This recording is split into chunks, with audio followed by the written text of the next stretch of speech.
안녕하세요. 바라본교회 박동성 목사입니다. 매일 성경 한 주간 미리 보기 7월이 되었습니다. 사도행전은 6월에 이제 마무리가 되었고요. 7월부터 예레미야가 시작이 됩니다.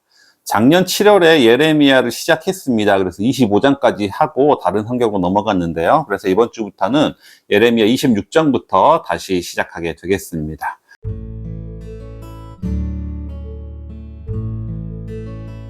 이번 주 본문은 예레미야 26장부터 29장까지입니다. 먼저 예레미야를 크게 두 부분으로 나누면 1장부터 25장을 전반부, 26장부터 마지막까지로 후반부로 나눌 수가 있었습니다. 그리고 전반부의 내용은 예레미야의 유대를 향한 예언이 그 내용이 되었습니다.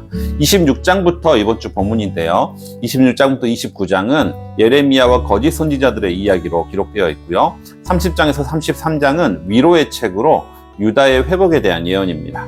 이후에 34장부터 39장은 유다가 예레미야의 예언을 무시하고 멸망으로 치닫는 내용이고요. 40장부터 45장은 바벨론의 포로로 끌려가지 않고 예루살렘에 남은 유다인들에 대한 기록입니다. 46장부터 51장은 다른 나라에 대한 예언이고요. 52장은 예레미야의 결론으로 함락된 예루살렘에 대한 기록입니다. 이번 주 26장부터 29장은 거짓 선지자라는 주제로 기록되어 있다고 말씀을 드렸습니다. 26장은 예레미야의 심판 예언, 27장, 28장은 거짓 선지자, 특히 하나냐와의 대결이 기록되어 있고요. 29장은 바벨론에 보낸 편지입니다. 먼저 26장입니다. 1절부터 6절은 예레미야가 하나님의 말씀을 듣고 성전에서 예언하는 내용입니다. 하나님의 율법을 순종하지 않는다면 예루살렘 성전이 파괴될 것이다 라는 선언이죠. 물론 하나님이 이 말씀을 전하라고 명령하시는 이유는 유다가 돌아서기를 바라시기 때문이었습니다.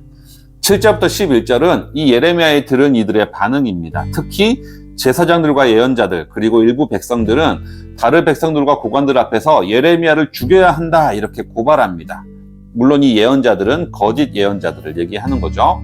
12절부터 15절은 이 고발에 대한 예레미야의 변호입니다. 예레미야는 여호와께서 자신을 보내셨기 때문에 이 모든 말도 여호와께서 하신 말씀이다 라고 자신을 변호합니다. 16절은 예레미야를 향한 고발과 예레미야의 변호를 들은 고관들과 대다수의 백성들이 내린 결론입니다. 예레미야는 죽일 이유가 없다 이렇게 결론을 내리는 거죠. 이후에 17절부터 23절은 한 지방장로들 중 몇 사람이 온 회중에게 발언을 하는 내용입니다. 그 발언의 내용은 예레미야와 같은 내용의 예언을 했던 두 선지자를 말합니다. 한 명은 미가하고 한 명은 우리야입니다.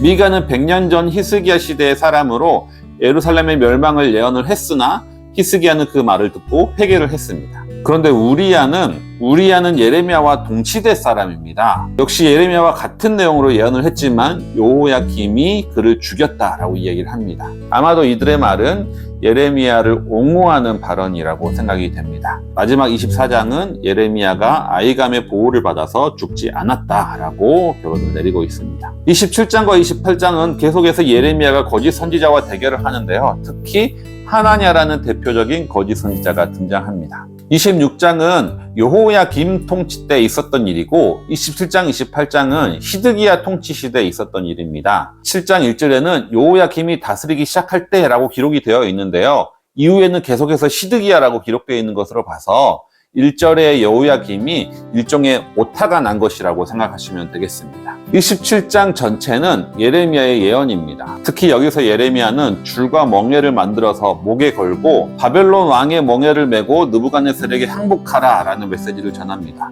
만약에 그렇지 하지 않을 경우 칼과 기근과 전염병으로 여호와께서 벌하실 것이다 라는 말씀을 전하는 거죠.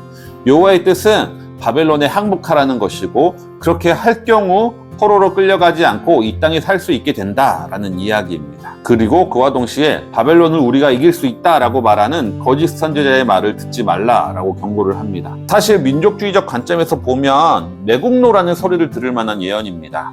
예레미야는 그럼에도 불구하고 하나님의 뜻임과 동시에 민족을 사랑하는 마음으로 이 예언을 전하고 있음을 우리는 깨달아야 되는 거죠. 27장에서 하나냐가 등장합니다. 1절부터 4절은 하나냐의 예언입니다.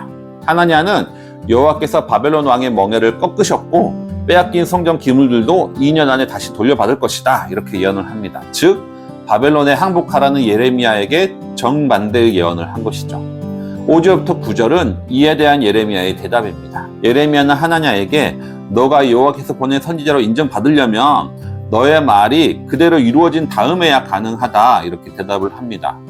당장 전쟁이 눈앞에 있는데 당장 바벨론 앞에 멸망당할 것이 뻔한 상황에서 헛된 희망을 말하는 것에 대한 비판을 하는 것이죠. 진짜 평화가 오고 진짜 전쟁에서 이기고 나서야 네 말이 맞다고 증명될 거 아니냐. 10절에서 11절은 하나냐가 예레미야 목에 차고 있는 멍에를 꺾어버립니다. 계속해서 여호와께서 바벨론의 멍에를 꺾으셨다라고 주장을 하는 거죠. 12절부터 17절은 두 선지자에 대한 결론인데요. 여호와께서는 백성들에게 거짓을 믿게 한 하나냐가 죽을 것이다 말씀하셨고 하나냐는 그 예언대로 그의 7월에 죽게 됩니다. 마지막 29장입니다. 29장은 바벨론의 포로로 끌려간 유대 백성들을 향한 예레미야의 편지입니다. 참고로 말씀드리면 바벨론이 유대 포로를 끌고 간 것은 3번에 걸쳐서 이루어집니다. 즉 예루살렘이 3번에 걸쳐 함락된 건데요. 요야김 왕 때 주전 605년도에 1차 포로가 끌려갔고요. 이때 다니엘과 세 친구도 함께 끌려가는 거죠. 요야긴 왕 때 주전 597년도에 2차 포로가 끌려갑니다. 이때 요야긴 왕과 함께 에스겔도 끌려가는 거죠. 마지막 3차 포로는 예루살렘이 완전히 함락되었을 때입니다. 즉 유다의 마지막 왕이 시드기야 때인 거죠. 주전 586년입니다. 근데 예레미야의 이 편지는 2절에서 보면 요고니아가 떠난 후라고 말하고 있는데요. 요고니아는 요야긴 왕을 말합니다. 그러니까 2차 포로까지 잡혀간 후에 예레미야가 편지를 쓰는 겁니다. 편지 내용은 첫 번째로 그곳에 터를 잡고 적응해서 살라는 겁니다.